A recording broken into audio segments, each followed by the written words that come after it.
Hey everybody, John Ray with Musing Wizard. I'm joined with Karl Brockman, and today I had a really interesting experience. I have been a longtime listener and big time fan of Patrick Bet-David and the Valuetainment home team, and they released an interesting leaderboard challenge on an app that they're a part of called Minnect, where you can reach out to executives and CEOs and CFOs, and you can pay anywhere from 10 to thousands of dollars to get personalized advice from these people. So I decided that I was going to bring a philosophical quandary that I've been having about the nature of evil and does evil exist to one of my all-time faves, PBD, Patrick Bet-David. And so I want to read the question that I asked and then share his audio response. He spent 2 minutes responding to me. Really cool of him to take that time. Kind of blew me away, got me a little bit of emotional. So I'm going to dive into my question. We'll listen to PBD's response to whether evil is required for some kind of success, and then we'll kind of unpack on the heels of that, the way that I think about evil versus the way it seems like PBD thinks about evil. Karl will share his thoughts, and you'll add your commentary down below, and we'll just make this a really interesting conversation about the nature of evil. Does it exist, and how do we engage with it? So I said, PBD, I'm a recovering people pleaser, emotional processing coach, and crypto entrepreneur, currently torn between hustle harder culture, which is take furious action, work even when you don't want to, throw rocks at your enemies. I'm torn between that and inspired action or spiritual discernment, which is only acting once you have that full clarity that comes in prayer, delegating and hiring for things that aren't energizing to you, and then finding common ground even with your enemies. So my question to PBD with that context was, does success require us to have enemies and throw rocks at them? I said, much love, future looks bright. And then the next morning, this is wild, here's Patrick Bet-David with his audio response. It does, my man. You're not alone, by the way, John. But it doesn't require you to have enemies. It just happens if you're getting bigger, you're naturally gonna have them. But there's nothing wrong with having enemies. Listen, if you believe evil exists, okay, if you think good exists, bad exists, if you believe that, then that's the enemy, right? The adversary is an enemy. It's natural to have enemies. You'd like to minimize the amount of enemies to create, because sometimes we create unnecessary enemies. Look what's going on in the world today with all the how high the temperature is. Why is it so high? We've created unnecessary enemies. It's a mess right now around the world. But but look, you're going through a process right now, a phase of whether you go through the hustle harder or spiritual side. I went through when I was 25, 26 years old, and I had a meeting with the people I respected, and I made my decision based on what they had to tell me. And maybe there's a couple people on Minnect that you would benefit from asking questions to see which direction go to. One is a guy named Joel Pelland. Joel, Joel Pelland. I'll put his Minnect below. He's a dean of my school, Christian guy, was a former athlete. He's going through it himself as well. Stud of a guy. See what he tells you. Connect with him. The other guy is James Murphy. He was a former F-15 pilot. And after being an F-15 pilot, started a consulting firm. Very successful guy. Connect with him, James Murphy. Then the other one is Andy Stumpf, former Navy SEAL Team 6. And imagine after you're part of a Navy SEAL at the highest level of military, then you get out, you're really trying to figure yourself out. Maybe they'll kind of give you some feedback on how to go through the same process as well. I'll put their handles below so you can connect them directly. God bless, buddy. Take care. Bye-bye. So that really blew me away, made me a little bit emotional.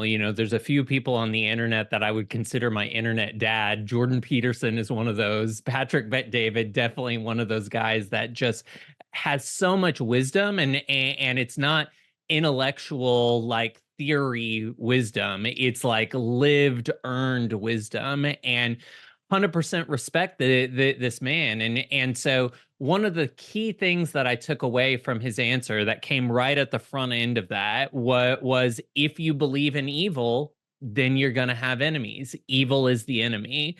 And since Musing Wizard is a show about what our belief systems are and how those belief systems play out in what may or may not be a simulated reality or a consciousness illusion dream that we're living in, that's a somewhat different framework than most hardcore capitalists, which I would consider Patrick Bet David to be. You know, he's a fighter. He's a UFC fan. Like he likes friction. You can tell when he's in debate that he is completely at home with that level of discomfort. One of the reasons that I reached out to PBD about this particular topic is that I was watching a debate between Flint Dibble, who's an archaeologist, and Graham Hancock on Joe Rogan the other day. And I recognized something about myself, that I am deeply uncomfortable with that type of friction. And in that moment, I also recognized how beneficial it was for me to continue listening to the full 5 hour kind of conflict, because I could feel some of that nervous energy working itself out, which of course in future moments of conflict makes me more grounded. And so I'm going to bring it back to the question of does evil exist? Do we have to have an enemy in order to be successful? PBD says, well, if you get big enough, you're just going to naturally have enemies. There's going to be the bigger you are, the bigger the potential target on your back. And more people are going to want to throw rocks at you because you're a threat to, or a perceived threat to them. And so the question philosophically that I'm working out that we'll unpack today is, if you don't believe that that's the case, if you do not engage with evil in such a way where you're giving it pointed attention with your anger, with your disdain, that's locking it into reality based on the belief systems and the things that we normally talk about on this channel. Anything that we're giving active attention to, we're anchoring it into our reality. And so anything that shows up as a law of attraction event, which an enemy, which an attack would be, we have to say, what part of me is calling this forth? And what part of me can I heal to then soften this? And I feel like this is somewhat of the philosophical difference that I have between some of the hustle harder crowd and the hardcore capitalists and the people who just like fighting. Of course, you can be in battle, and for people that have that warrior spirit, that they want to be glorified and celebrated on the battlefield, you know, that the greatest thing for them is the night's sleep that you get after victory on the battlefield. That's a game, man. That is a game that you can choose. That's what all athletes are choosing. That is 100% a valid game that you can choose. And you can have that level of conflict, and you can know yourself as victorious over someone or over some scenario or over some challenge in that way. And then you could label some of that evil, and you could then say that I'm victorious over evil. The Bible has so many interesting stories about characters becoming victorious over evil. And I believe that you can be victorious over evil. I believe that evil does exist. Where the quandary comes from, where the questioning that I have comes from is the evil going to attack you regardless of what you do? Or do you call the attack in as a way to learn something? So Karl, a lot to unpack there. How you doing? How did you feel listening to PBD coming in with the personalized insight? Welcome to the podcast. Let's talk about it. John, what an absolute blessing. When you shared that memo with me, I was quite overwhelmed. You know, I still felt all the emotion of Dad speaking to me, even though he said John instead of Karl. And what beautiful wisdom. I love that PBD didn't say, yes, do this, do this, do this. He just unpacked his perspective. He gave you some really good advice regarding not only trusting your circle, but also some other mentors that you could reach out to. And I think that's just beautiful. It sums up, like you said earlier in the chat, his experienced wisdom, not his researched theory wisdom. Yeah, like you said, a lot to unpack. That warrior archetype, you know, I see the warrior archetype manifesting as one integrates their shadow. That's kind of like a relationship that I can see with my own life, right? The the what I considered bad or perceived as bad within me that I would run away from and manifest it into people pleasing and just trying to make everyone happy, sort of repressed a warrior, repressed a guy who was going to stand up and fight. And then I also think about Nietzsche exploring almost the stages of psychological development. And we are a child, then we become a camel, where we're carrying the weight of the world on our shoulders. We're guided by other people. Where essentially I see that in relationship to the protective layer of cynicism that we develop in adolescence. And then as we break through that layer, we become the lion. And I see that relationship with the warrior archetype. It's the lion to protect, to serve, to fight, etc.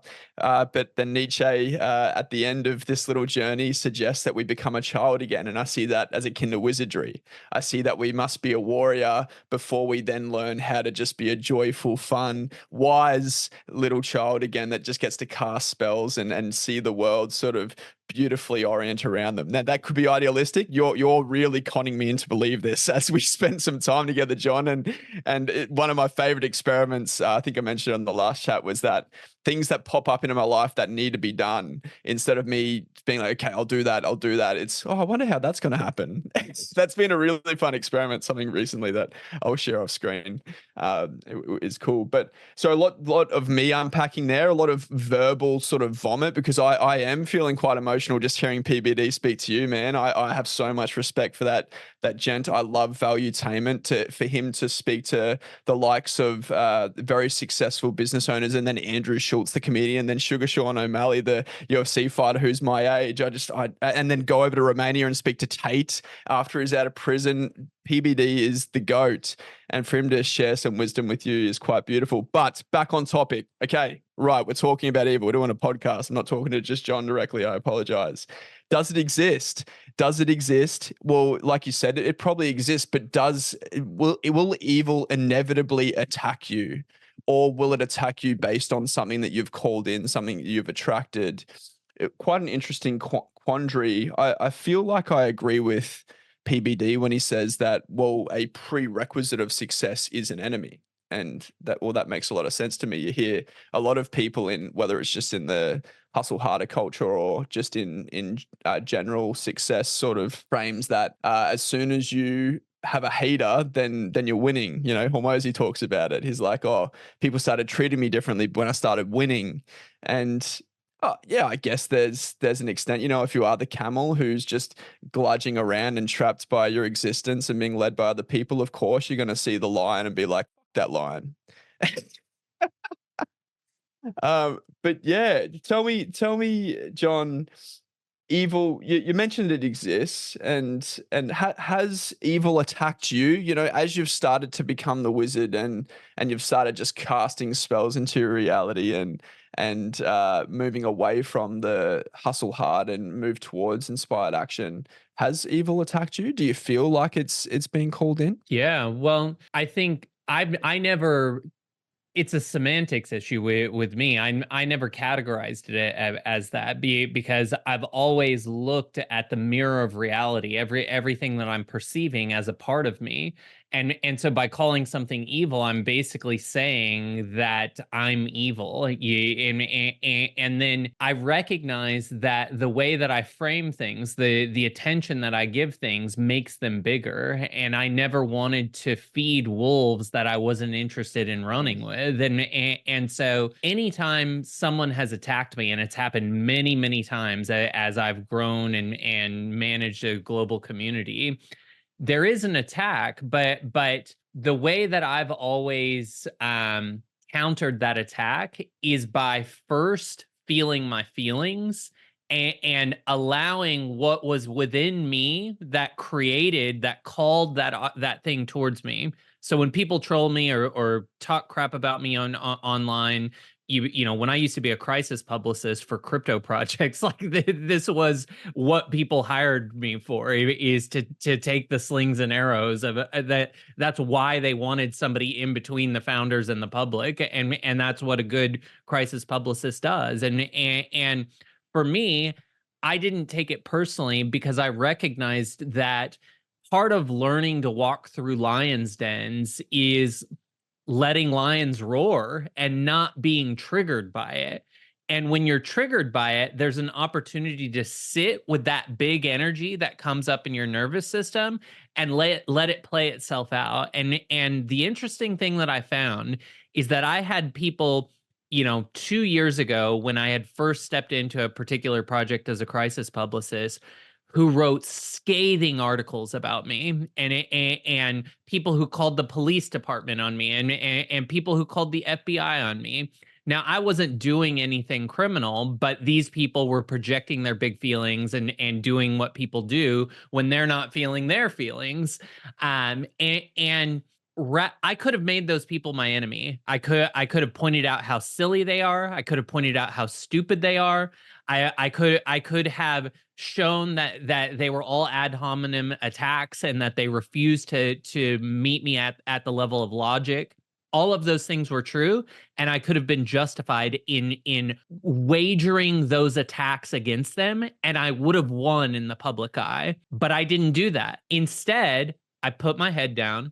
I continued to build. I felt my big feelings. Anytime they said something, I felt my big feelings. I let it burn. Ooh, sometimes it burned. I let it burn through my nervous system. And I visualized and I scripted a moment in the future where instead of that being the dominant narrative online, people would say, wow, he really turned it around. What a brilliant guy. This guy is so connected into integrity. I was wrong about this guy. These are the things that I used to script in my journal. And those are the exact phrases that 2 years later, those same people who then retracted their articles wrote about me. So would it have been better for me to go on the defensive and attack those people and make them evil, call them evil, justify my attacks by making them evil? Or was it a more interesting 5D chess game for me to say, I actually know the nature of reality and I understand that I created the conflict between us. So I will heal it within myself, and then we will have a relationship when the time is right.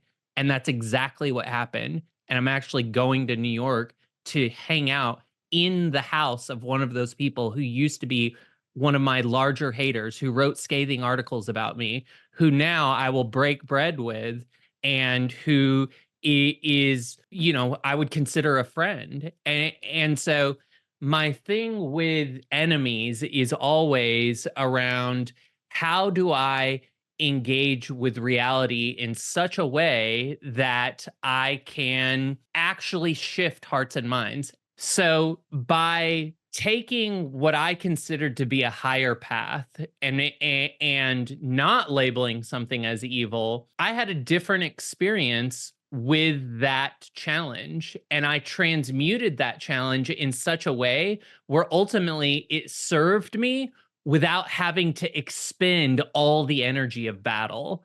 And so, yes, I understand that it would have been fun actually to go on the offensive like that and win. Like, for somebody who has a sporting attitude, and PBD definitely does, and I love that about him. I love that about all warrior spirits. It's why I like it's why it's so fun to go to a fight and watch it. Because the energy of competition is attractive, and so I can see why it would be fun to, in the public eye, stake your claim to territory and say, come and take it. That's fun. That's a game.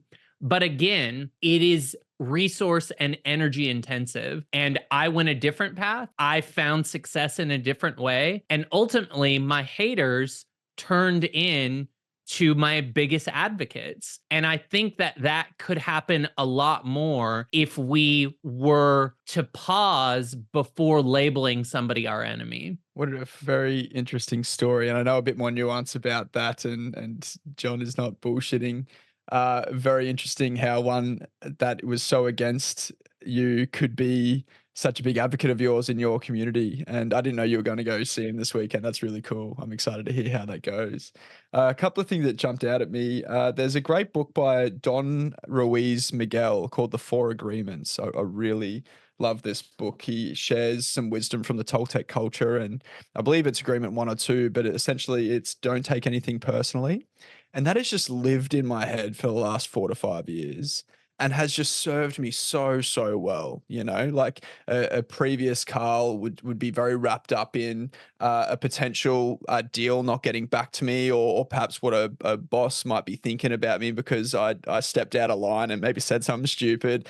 I don't know that really. I never say anything stupid, so I don't know when that happened. But and I would be very anxious. And again, a beautiful Stoic quote is that we suffer more in our imagination than we do in reality. Well, it's exactly that. And I think don't take anything personally helps me not suffer in my imagination, because again, I have no idea the nuance and the experience that anyone else in the world is going through. I only know my own, and that helps me feel through those feelings. It helps me observe and discern what am I actually feeling or concerned about, or what's coming to me, which helps me realign. And I guess that would help your game in the sense that you want to walk the high road and you want to influence and change the mind of someone just through your actions, not through combat. And I go back to, you mentioned earlier in this chat here, John, like the games that we play. You know, I love seeing the world as a game, and there's many ways to play a game. There's many ways to play poker. There's many ways to play chess. You could argue which game's more effective. The game of having an enemy, the game of fighting against an enemy, really answers that why question. You know, just before we started talking, I was reminded of that quote that Viktor Frankl refers to in The Man's Search for Meaning, which is, he who has a why can bear any how.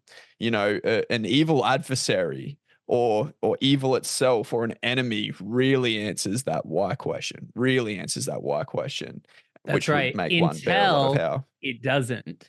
Because as soon as you defeat your enemy, you no longer have a purpose. And we see this with empires all the time, where they basically fall into gluttonous disarray because they no longer have a purpose, because their purpose was to conquest. And when there's nothing left to conquest, they lose their way. And so, you know, for me, finding your purpose in battle, I get it. There's fuel there, man. There's so much fuel there. And what do we want when we feel depressed, when we feel like we don't know what to do? We want fuel. We want to go fast. We want to go far. And if you choose a big enough enemy, if you choose spiritual evil as your enemy, that's a big game to play. That's a lot of fuel. And so that's why religion is so sticky, right? Like that's why there's so much power there, because when you can line things up in good versus evil, you can just have infinite fuel available. And yet you will find yourself always in a place of expending that fuel, because you're in constant battle. And so I'm not saying that people who choose that warrior mindset are wrong. I totally understand why they go that route. Like, and it's fun for the rest of us to watch. What I'm trying to say is that there is an alternative, and you can be equally successful. And while I'm not PBD success, I do believe that I'm on a trajectory where I too could have, you know, 200 million in cash and $500 million in assets under management. Like I believe myself to be the type of person that will get to that level, and so I'll do it the way that feels most aligned to me. And of course, I'm going to borrow all of the hustle harder things that resonate with me. But where I differ, maybe it's not that I differ. Maybe it's just the language that I give it. Because I hear a lot of hustle harder people teaching you power through. You do it regardless. You train yourself that you're the person that does it, whether you want to or not. That's fine. Like, that is useful. But the people who do that most successfully long term think that they're doing something that they don't want to, but actually they're really enjoying the process of overcoming challenge. Like they're in a flow state. David Goggins, when he runs 50 miles, he's in a freaking flow state. Like, he's not focused at all on the pain. He's focused on the fact that he's invincible. And that's a very different frame than just do something that doesn't feel aligned. Because once you know yourself as someone who can do anything, it does become easier to do anything because you recognize that there's a dopamine hit associated with achievement in general. But again, it's a dopamine hit. It's a pharmaceutical cocktail that comes from something external. And my interest is developing that level of certainty and clarity and confidence without external validation, because then the paradox is the external validation comes easily once I've found it internally without need of that. Right. And any attack is just water off a duck's back because you have inner competence and confidence and alignment. Anything external bears no weight, positive and negative. It's Right. like, it's my opinion. It's And where I'm at. and we've said on this channel many times that when the student is ready, the teacher appears. That we're both Morpheus and Neo. And the interesting thing that I experienced when I got that message from PBD was I got a dopamine hit, right? I picked up on some of PBD's energy, like we Venn diagrammed. I could feel it empathically. Your universe came into his, and in that, I was like, ooh, I don't have as much resistance towards hustle harder now because I got a taste of some of that energy, and he has no resistance towards hustle harder. So I got a taste of what it feels like to not be in resistance to hustle harder. And in reflection on that, I realized, I'm not in alignment because I'm making hustle harder culture my enemy. And so there's friction there. And so what is the most optimal place? It's to be like water. It's to be in the balance point where you can move in any direction once punctured. And I think that was the thing that as I was reflecting on this came to me was, okay, you have resistance towards this. In many ways, that means that you're doing the thing that you claim to not want to do, which is make something an enemy, make something a challenge, give something a negative label. And one tangible thing that this is showing up with in my business right now is I'm on like my 5th CPA. I'm trying to find somebody who actually understands decentralized finance and crypto, and we're paving a new path. We're building a new type of business. Nobody's really done it before, or very few people have done it before. So it's a challenge. It's somewhat of a noodle throwing operation where we're seeing what sticks, and I'm doing my best to map the unknown territory and build processes so that I can ask better questions. And one of the things that I'm using Minnect for is to have high profile CFOs give me the questions that I should be asking my accountants before hiring them. What's important about all this?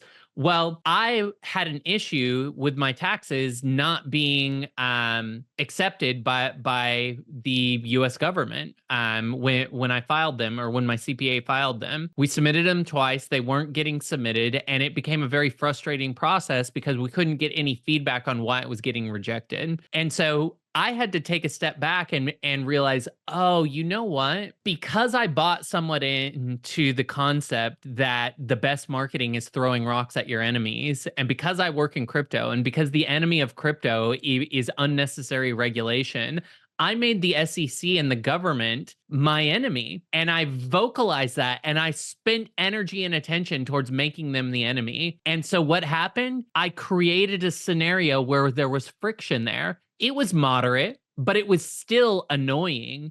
It was still friction that shouldn't be there. And so I reflected on that, and I decided, you know what? Rather than moving all of my attention towards the people who maybe I do think are evil in the government, or at least the policies that I don't think serve my interests or the people that I care about. Well, most of the government is just people who are doing their job. They need a paycheck. They're trying to feed their family.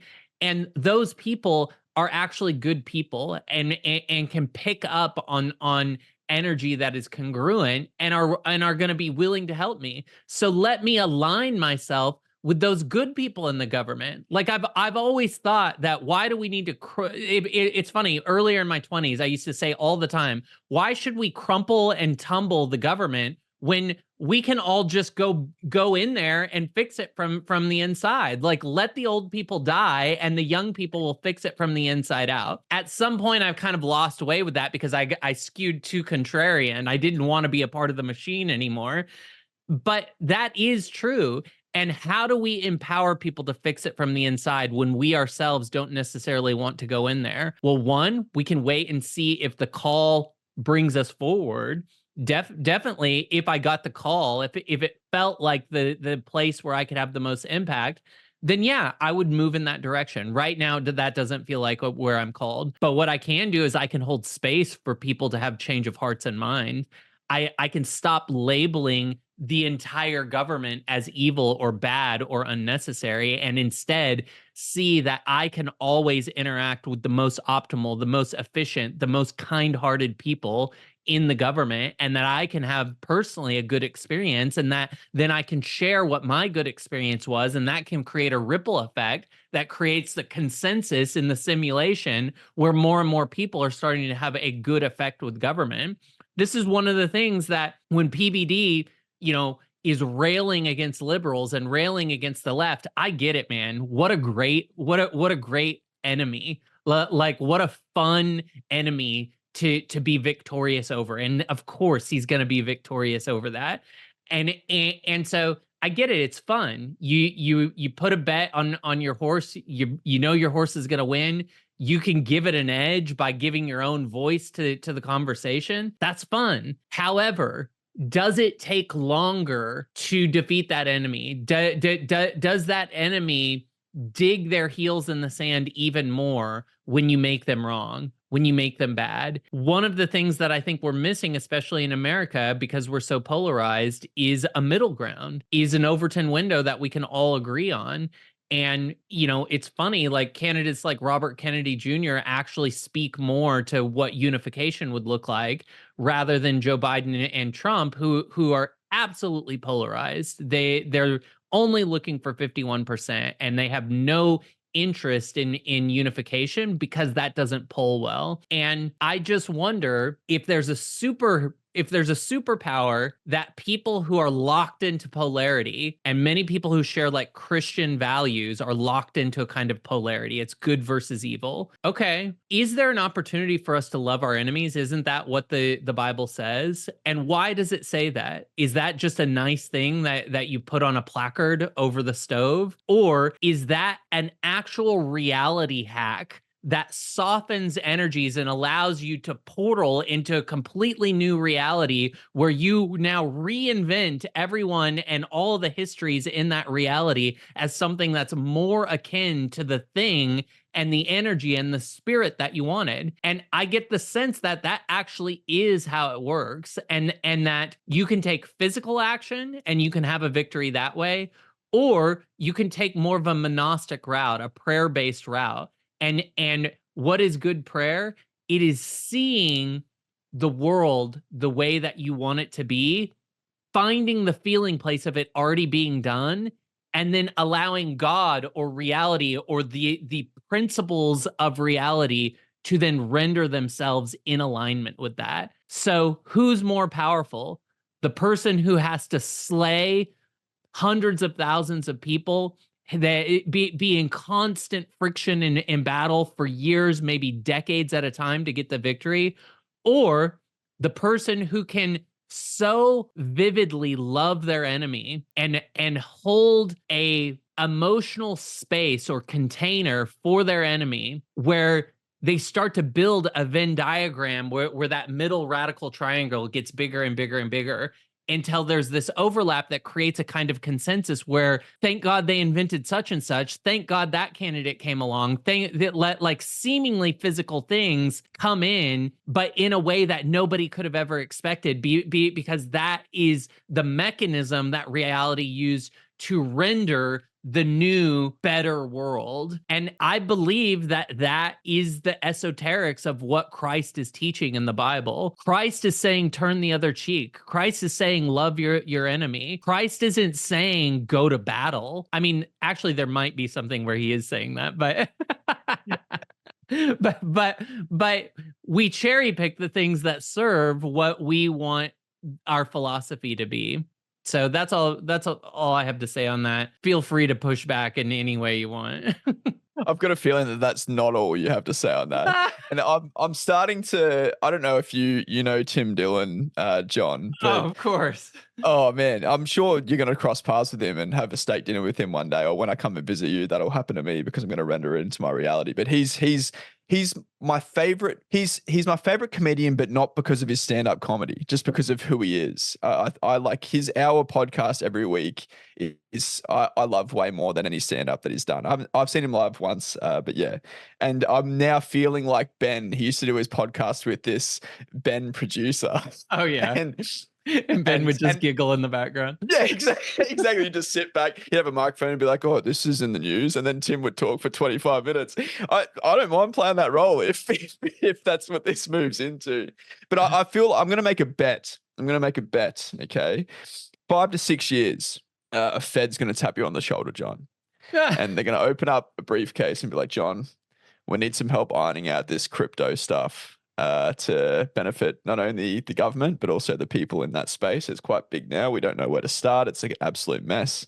We'd like to bring you on as a consultant and pay you a terrible amount of money to come and sort this out in the government. So you're going to be a Fed in 5 to 6 years, I reckon.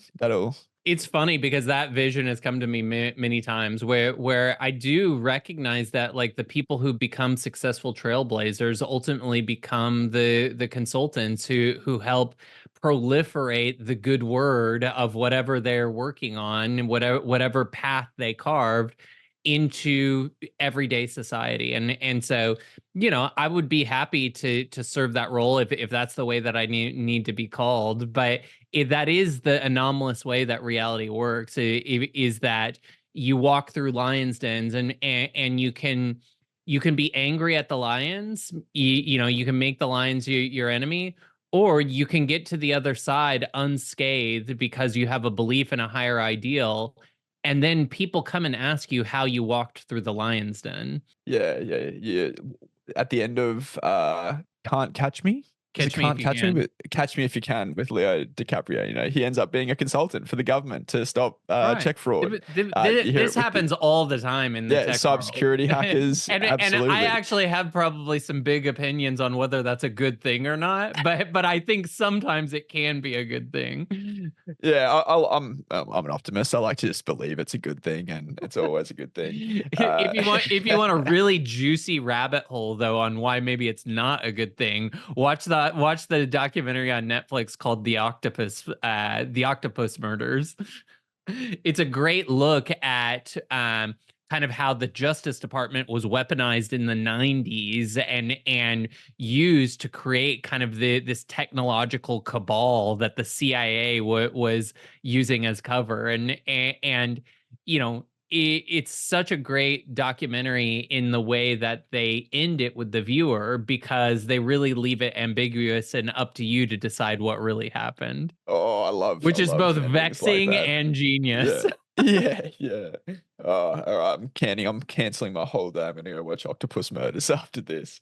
I find it really interesting that you spoke about perhaps an enemy that you were creating was the hustle harder culture, and I reflect back to a few times that we've spoke, and before you sort of came to that, I guess, insight in your beautiful rant there, John, that's what I was thinking about. I've kind of created an enemy of that culture because I was in that culture. And I know it didn't ultimately answer the question for me.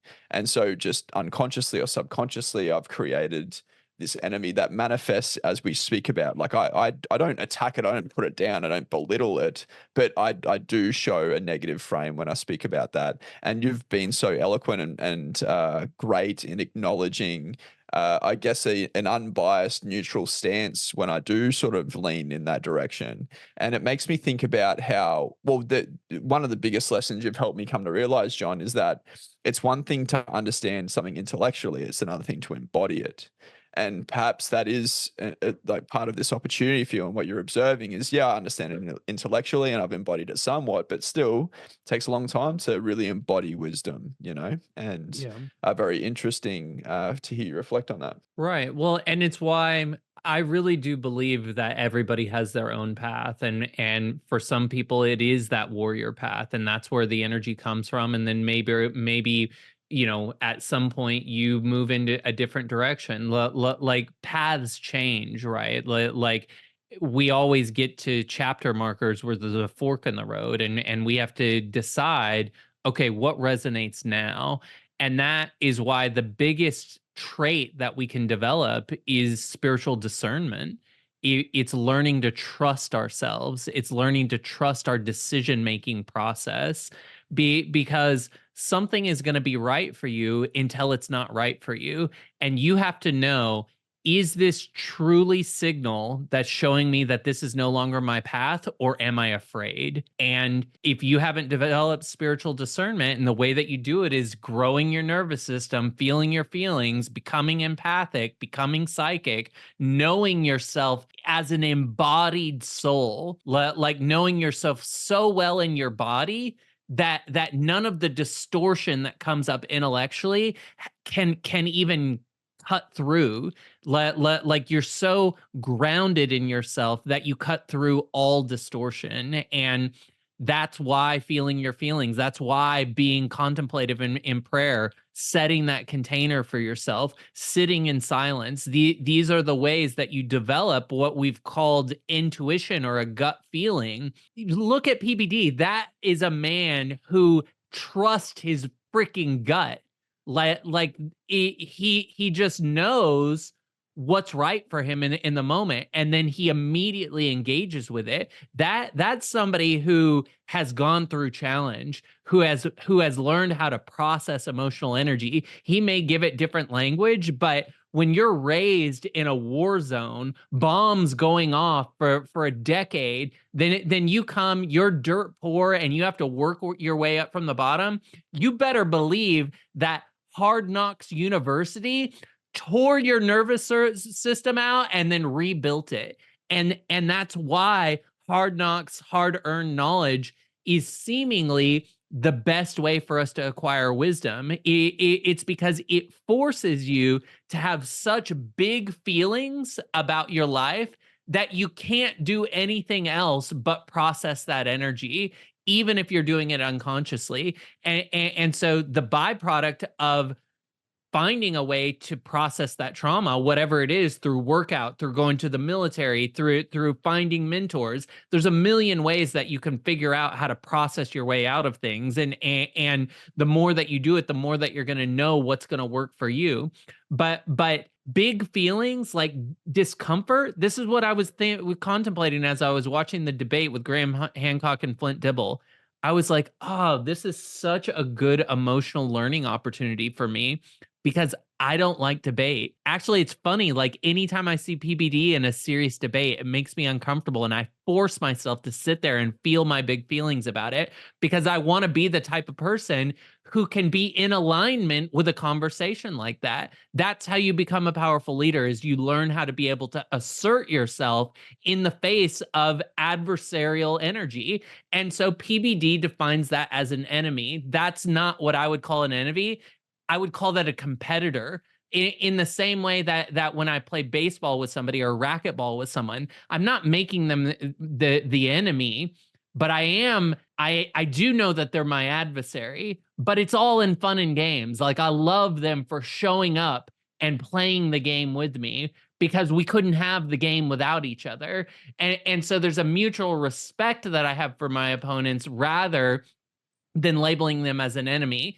And I think that when you make spiritual evil your enemy, you justify no longer seeing your enemy as a compatriot, as somebody who's in the game with you, as somebody who's creating the opposite polarity or duality that is required for the game to exist. And that's why I ask the question, and why I grapple with it is because if I'm in combat with someone, I see it as racquetball. And I know for people who have been to war, and we have so much turmoil politically happening in the world.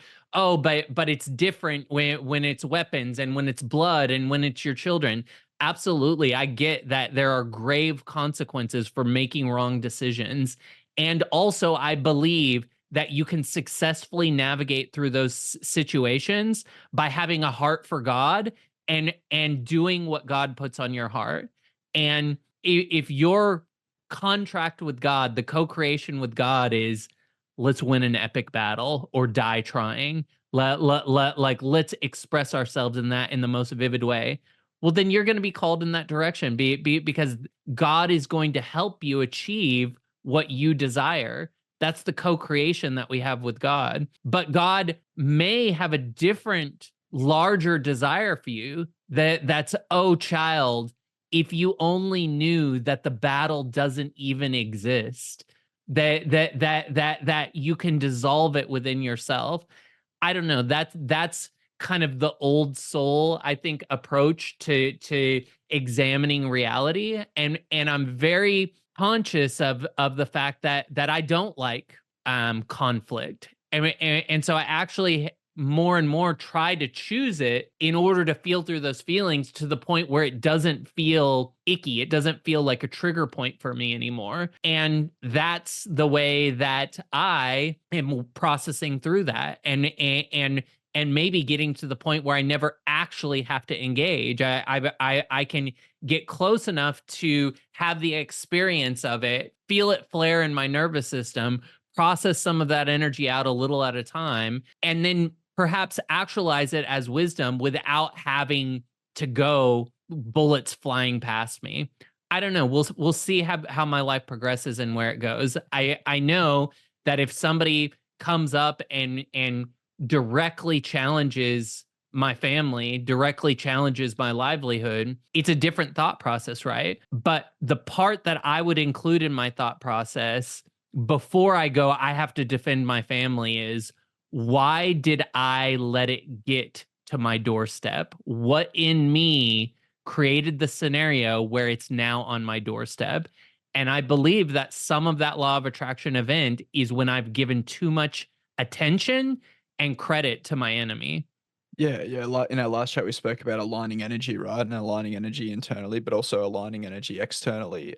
And I think a form of conflict that we can all resonate with is just conflict between individuals in the workplace, or a leader or a boss or an employee. And what I find, or in my experience, it's the context setting that really allows for conflict to occur constructively. You spoke about, thank God the other player is on the court playing racquetball with me, because there would be no game without that player. And with people, I see that almost like external bumpers bowling, like if there's friction, then I must be a little bit off, and I've called the friction in. So it's reorienting me or us into an aligned direction. And back to the competition, the enemy. I think I've worked in the small to medium business enterprise space for the last, I think, three years now directly. And I think like competition is visceral. Competition is survival. Competition is threat detection, and I see that as akin to ego. And you see that in the small to medium business space everywhere. That there are 17. I think, I don't know what the population of Sunny Coast is. Let's say it's 500,000 people. I bet you there's 400,000 business coaches on the Sunny Coast. Yeah. And that's I guess, a role that I've fallen into recently, which I'm happy to play. And you just see the friction or the conflict between business coaches. And even before that, I worked as a sales leader in a technology company, and our BDMs, which I was one for a little bit of time as well, we would speak to business owners about their technology needs, etc. And there are other technology companies. And just again, naturally, you think about these other technology companies' competition. Of course, they've underquoted that, or that solution isn't even great.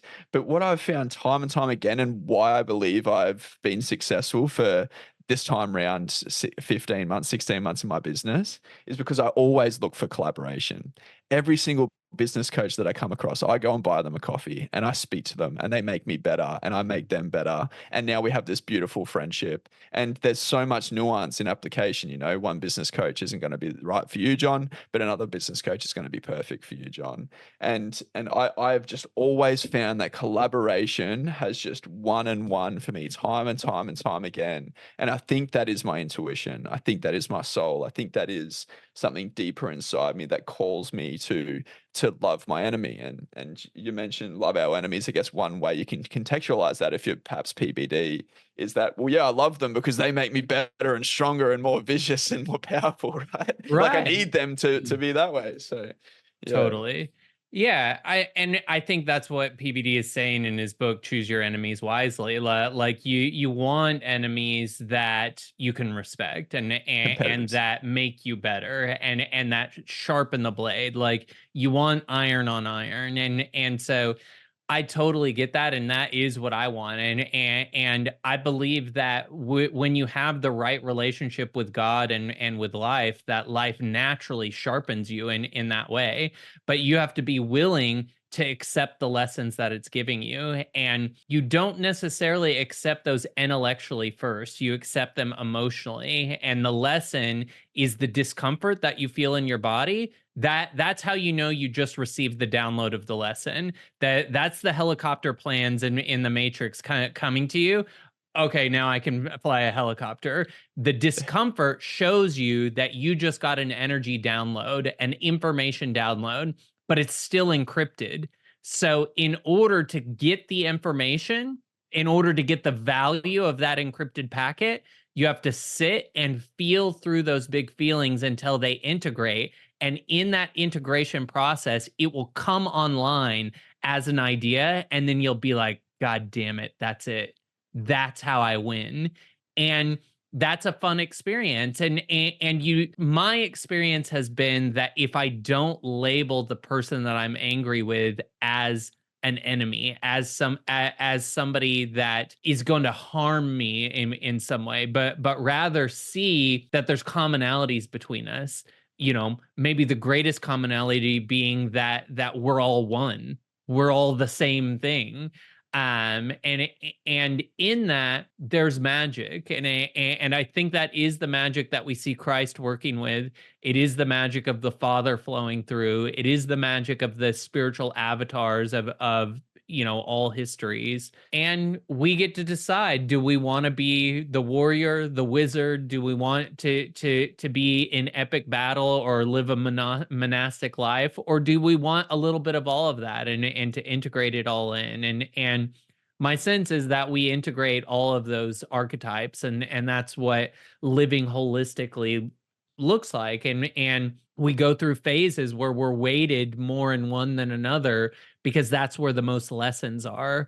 That's where the current life university is at. And so for me, I'm wholly seated in wizard world right now, the magician, and really understanding how to operate at that level of pure magic. But that doesn't mean that there aren't going to be other chapters of my life, or that there haven't already been chapters of my life where I had to play in other archetypes in order to test those waters and to recognize how to wear that skin when necessary. Beautifully, beautifully articulated. Yeah, my sense is that every archetype has a role to play, and it is the integration of all that creates a holon in our own psyche. Feel free to push this question to the next chat, John, because it could be deep. But if it can go in the next sort of 5 or so minutes, please give us an answer. But so if an enemy is something that can be a powerful why for one, what's your why? Yeah, I mean, that's the eternal question, right? My why right now is to figure out how reality operates at a metaphysical level, and the way to hack the matrix in the most optimal way. Like I'm interested in being an innovator in how we engage with reality. And so the thing that lights me up is being the contrarian, is being like, yeah, you could do it the hustle harder way, but what would the magic way be?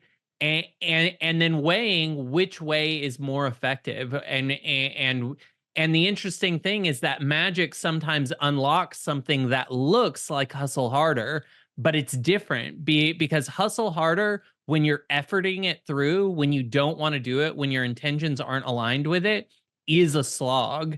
But hustle harder, when you're lit up, when you're on fire, when you're like, I'm going to win, that's a total dream. And so people in my space all the time comment how, oh, he's one of the hardest working people in the space. It seems like he's cloned. John Ray has an AI. They've even named an AI Ron J, which is my alter ego that must be doing some of my work.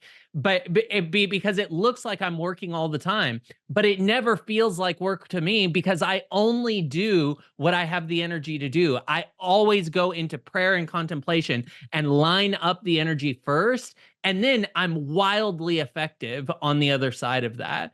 So it looks like I'm engaged with hustle harder culture, but I'm not. It doesn't feel like that. I know what it feels like to do the motions without having the energy.